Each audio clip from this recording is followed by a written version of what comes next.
লাল লাল ঝালঝাল করে যখন এই ভর্তাটা তৈরি করছিলাম, তখন তো আমার হেল্পিং হ্যান্ড খালা বলছিল, খালা পাটায় মাখা ভাত আমারে না দিয়ে কিন্তু একা খাইয়েন না। বুঝেন কি অবস্থা।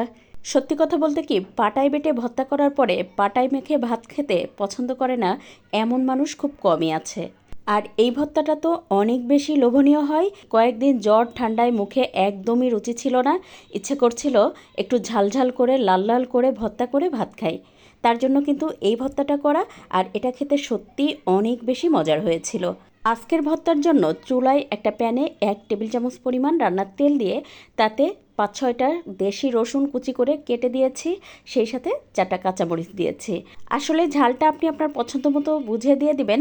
আর এই ভর্তাটায় কিন্তু রসুনটা বেশি দিলে খেতে সবচাইতে বেশি ভালো হয়। তো দেখতে পাচ্ছেন আমার কিন্তু রসুনটা বেশ ভালোভাবে লাল লাল করে ভেজে নেওয়া হয়ে গেছে। এখন এর মধ্যে দিয়ে দেব 3টা বাঁশপাতা চ্যাপা শুটকি।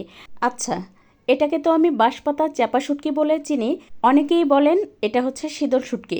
সে যাই হোক, যে যেটা বলে চেনেন সেটা কোনো ব্যাপার না। এই তো দেখতেই পাচ্ছেন আমি শুটকিটা বেশ ভালোভাবে লাল লাল করে ভেজে নিয়েছি।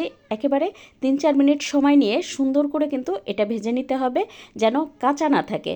এই পর্যায়ে দিয়ে দেব বেশ কতগুলো শুকনো মরিচ। আর এই শুকনো মরিচটা আমি আগেই পানিতে ভিজিয়ে রেখে দিয়েছিলাম, এতে করে নরম হয় আর সহজে বেটে নেওয়া যায়। তো এটা দিয়ে মাত্র 1 মিনিট মতো আমি ভেজে নিব। আর পুরো রান্নাটাই কিন্তু আমি চুলার আঁচ মিডিয়াম রেখে করেছি, তা না হলে জোরে জাল দিলে সব কিছু কিন্তু পুড়ে যাবে।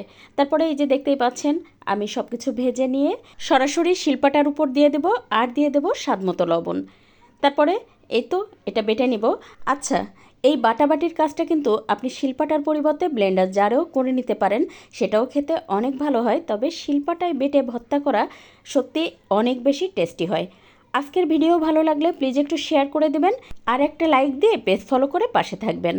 তো দেখতে পাচ্ছেন আমি সব কিছু মিহি করে বেটে নেওয়ার পরে এক মুঠ ভর্তি করে পেঁয়াজ কুচি দিয়ে হালকা করে চেপে সব কিছু বেটে নিচ্ছি, যেন পেঁয়াজটা একেবারে মিহি না হয়ে যায়, আধা ভাঙা হয়ে যায়।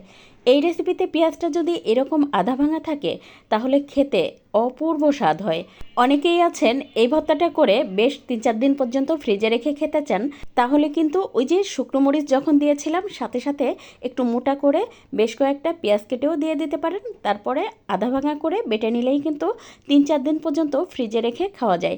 আর যদি সরাসরি কাঁচা এই পেঁয়াজটা দিয়ে আপনি ভর্তা করেন তাহলে কিন্তু একদিনের বেশি রেখে খেতে পারবেন না, পেঁয়াজের একটা গন্ধ হয়ে যায় আর নষ্ট হয়ে যায়।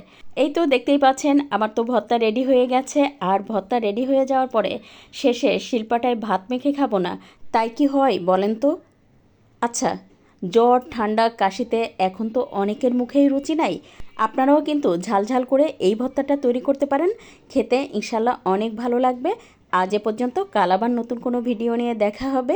সে পর্যন্ত সবাই ভালো থাকবেন, সুস্থ থাকবেন সেই দোয়া করি। আল্লাহ হাফেজ।